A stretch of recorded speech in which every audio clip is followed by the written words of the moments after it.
Have you ever noticed how the weight of unspoken pain shapes every corner of your adult life, even when you believe you have moved on? There is a subtle force, invisible yet relentless, pulling strings behind your decisions, your fears, your patterns of love and self-sabotage. You have been told to grow up, to leave childhood behind, to toughen your skin and bury vulnerability beneath layers of competence and control. Yet somewhere deep within, a presence lingers, waiting patiently for recognition. It is not a memory fading with time, nor a nostalgia you indulge on quiet nights. It is your inner child, alive and pulsing, carrying both the wounds that break you and the creative power that could restore you to wholeness. Carl Gustav Jung understood this paradox better than most.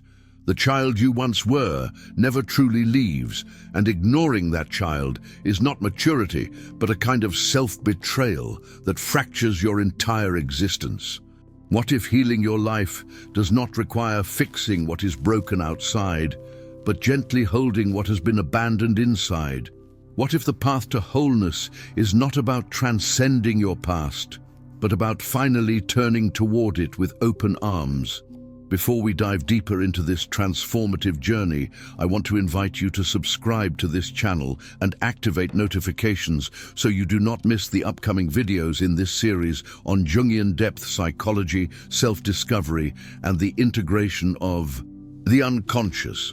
This is not just content, it is a practice, a weekly progression into the layers of your psyche that most people never dare to explore. You will find practical insights pinned in the comment section and in the description below, resources that will support your own inner work as we continue together. Now back to the question that might change everything. What does it truly mean to heal your inner child? And why does Jung consider this the gentle path to restoring a whole life? Modern culture worships the myth of the independent adult, the self-made individual who has transcended the messy emotionality of childhood and emerged rational, controlled, impenetrable. You have been taught that maturity is distance from vulnerability, that strength is the ability to silence your needs, and that success is measured by how well you hide your scars. From an early age, the world begins its relentless training. Do not cry, do not show fear, do not ask for too much, do not burden others with your tenderness. You learn to wear masks, each one more convincing than the last. The mask of responsibility, of stoicism, of competence, of independence. You construct a persona that fits the expectations of your family, your workplace, your society, and in doing so, you exile the child within, the one who still feels deeply, who still yearns for connection, who still carries the unprocessed pain of rejection, neglect, and emotional abandonment. But Jung reminds us of a truth that unsettles the foundations of this constructed self. The inner child does not vanish simply because you refuse to acknowledge it. That child continues to operate in the shadows, shaping your relationships, triggering your anxieties, repeating invisible patterns that seem to defy logic. The conflicts you face today, the inexplicable fears, the sudden waves of emptiness, the explosive emotions that seem disproportionate to the situation, the addictions and compulsions you cannot quite control. These are not random malfunctions of your psychology. They are the language of a wounded child who has been silenced for too long. A child whose pain has been transformed into the symptoms that now limit your freedom, distort your connections, and keep you locked in cycles of suffering you do not fully understand. Jung identified the inner child as an archetypal force within the psyche, not a metaphor for immaturity, but a living dynamic that holds immense power over your psychological wholeness. This archetype manifests in multiple forms, each revealing a different dimension of your unintegrated past and untapped potential. The first face is the wounded child, the keeper of all the traumas you endured before you had the words or the capacity to make sense of them. This child absorbed the emotional violence of neglect, the sting of humiliation, the terror of abandonment, the shame of being told your needs were too much, your feelings were wrong, your very existence was a burden. The wounded child learned early that trust is dangerous, that asking for help invites ridicule, that vulnerability is weakness, and that love must be earned through perfection or self-erasure. This child lives on in your adult patterns of self-abandonment, in the relationships where you lose yourself trying to please others, in the constant sense that you are not enough, never enough, no matter what you achieve or how hard you try.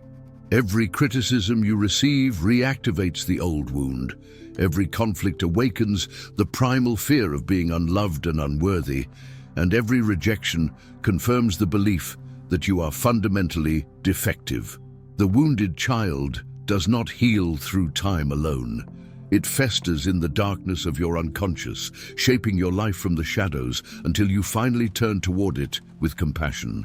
The second face Jung calls the eternal child, or puer aeternus, the archetype of perpetual youth that refuses the constraints and responsibilities of adult life.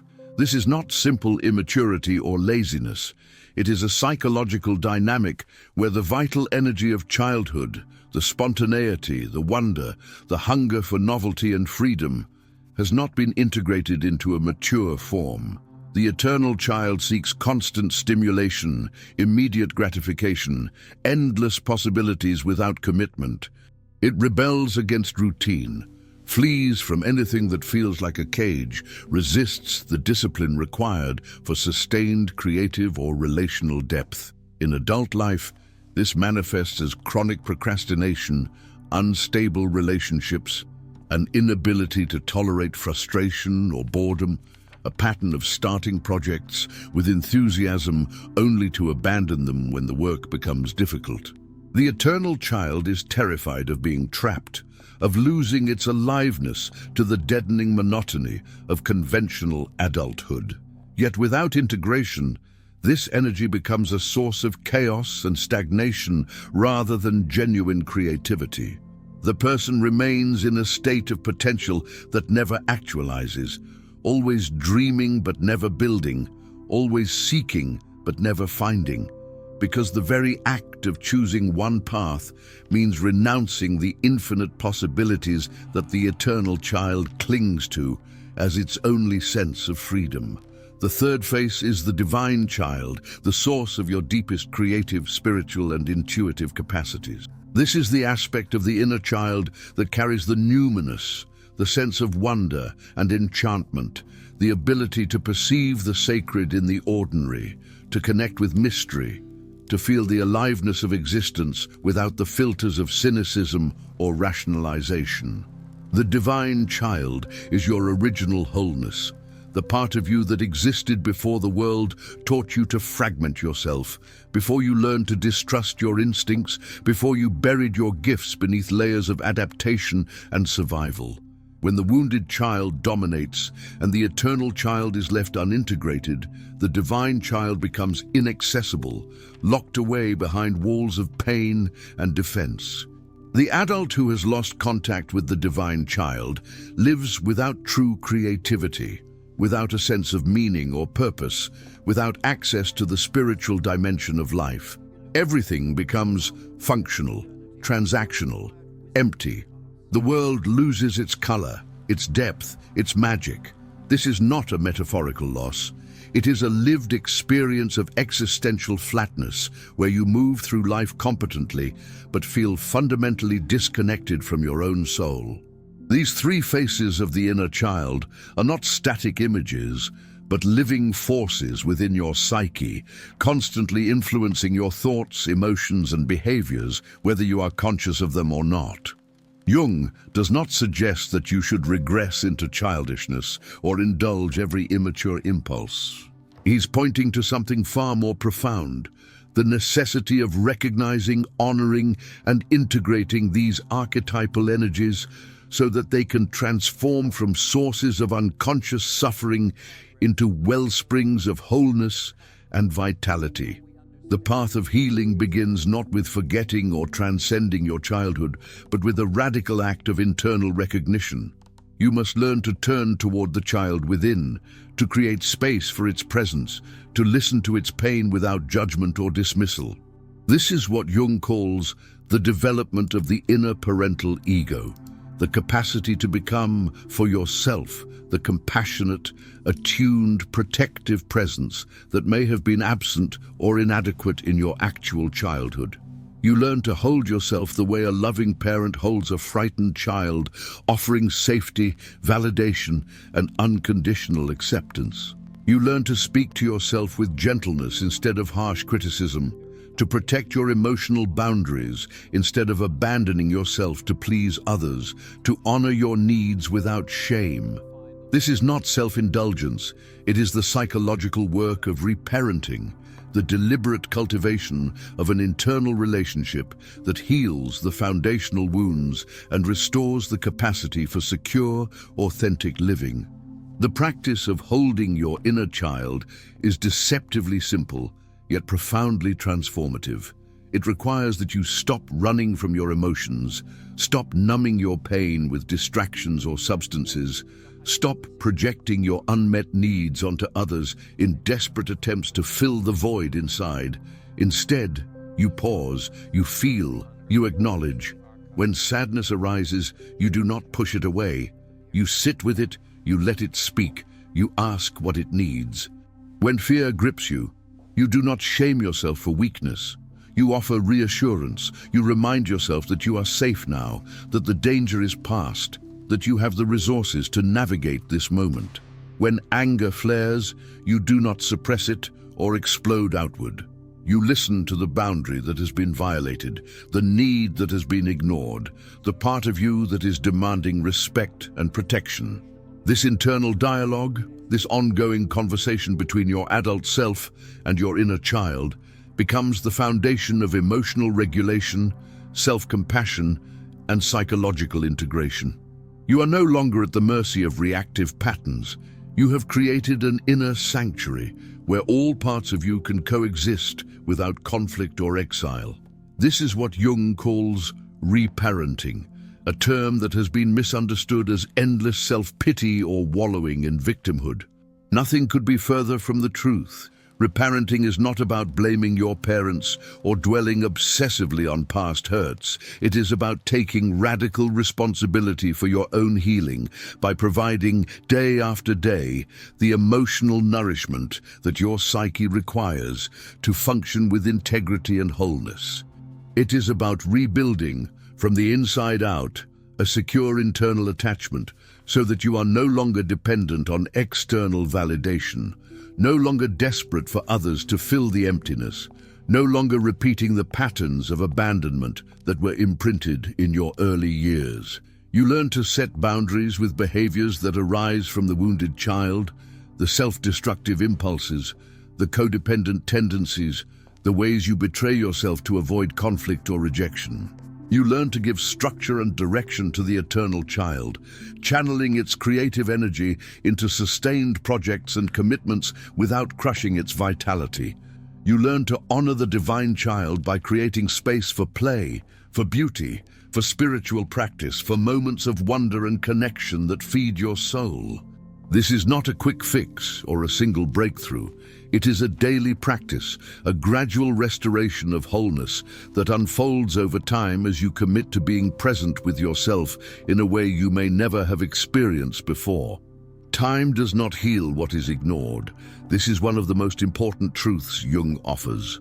The adult who remains unconscious of the inner child is doomed to repeat the same painful patterns, seeking in relationships what can only be found within, projecting onto others the idealized parent who will finally see them, love them, rescue them from their own inner fragmentation. But no one else can do this work for you.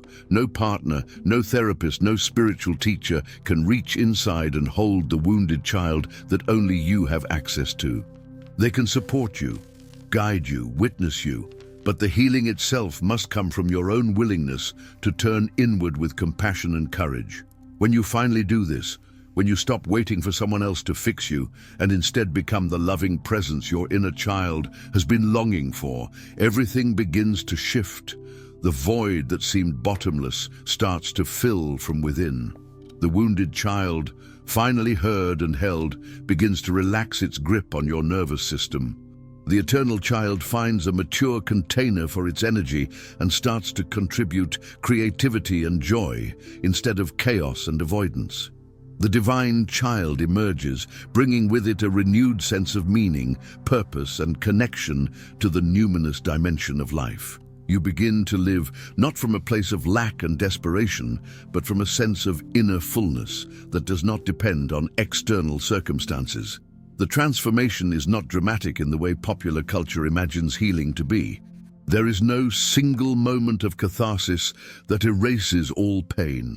Instead, there is a slow, steady shift in the quality of your inner life. You notice that you are less reactive, less defensive, less overwhelmed by emotions that used to consume you.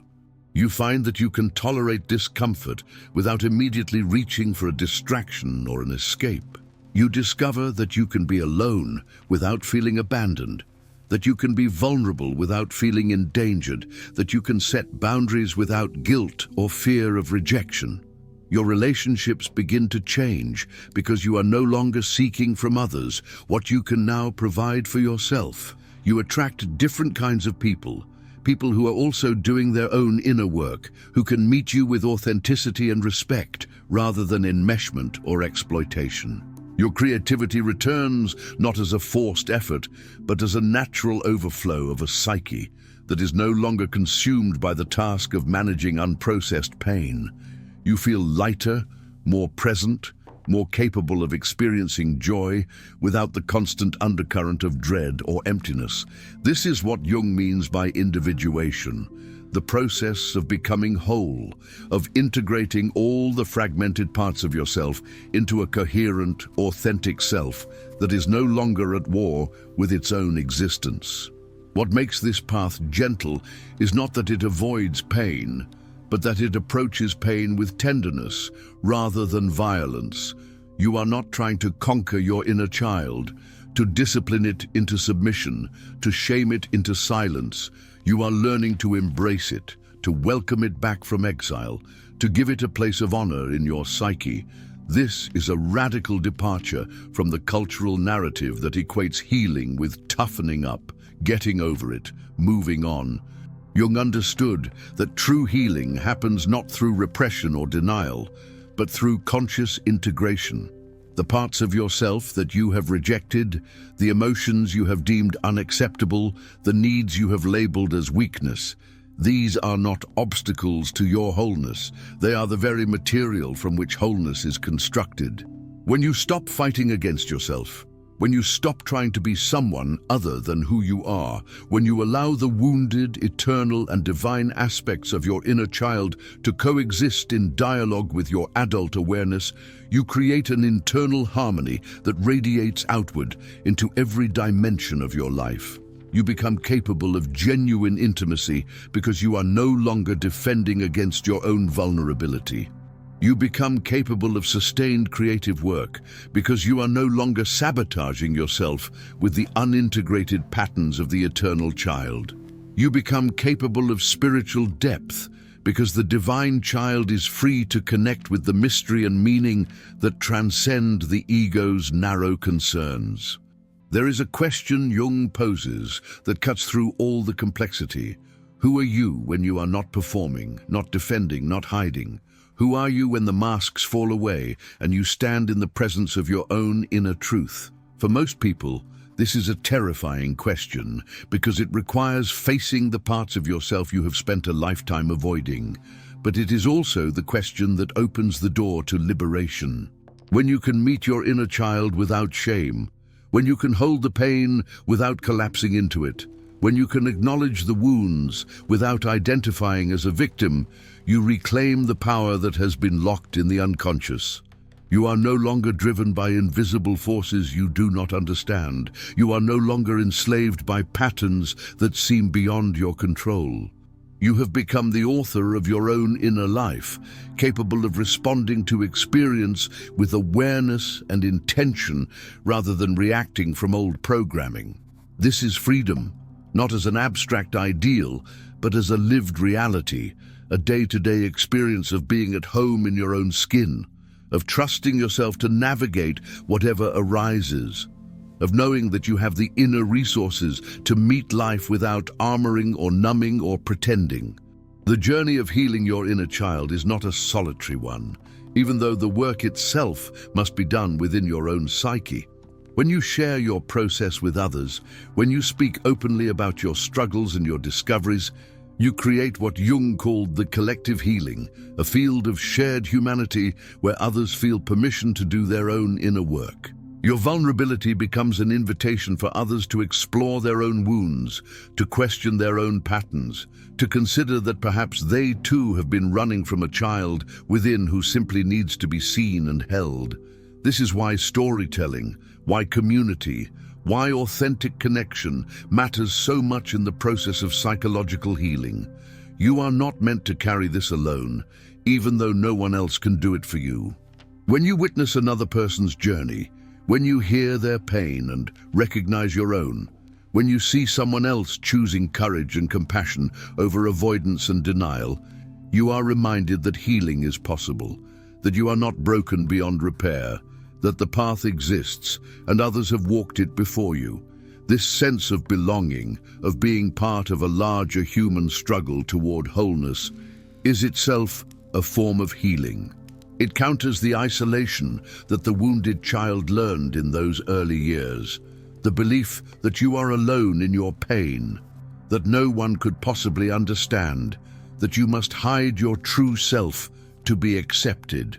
In community, you discover that your wounds are not unique, that your struggles are shared, that the very things you thought made you unlovable are the things that connect you most deeply to others. As you continue this work, as you practice holding your inner child day after day, week after week, year after year, you begin to notice something profound. The quality of your presence changes. You become less anxious, less desperate, less driven by the need to prove yourself or escape yourself. You develop what psychologists call earned secure attachment, an internal sense of safety and worthiness that was not given to you in childhood, but that you have cultivated through your own committed inner work. This is not the same as the natural secure attachment that comes from having had attuned, responsive caregivers. It carries a depth and a wisdom that only comes through conscious struggle and transformation. You know what it is like to be lost and to find your way back. You know what it is like to be fragmented and to become whole.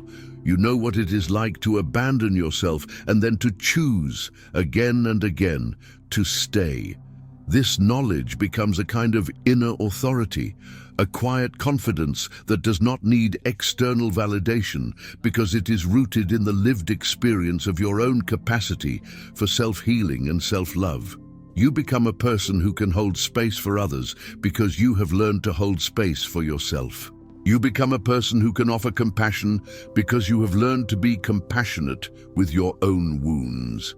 You become a person who can tolerate complexity and ambiguity because you have integrated the contradictions within your own psyche. Jung speaks of the self, the archetype of wholeness that organizes and directs the process of individuation. The self is not something you create.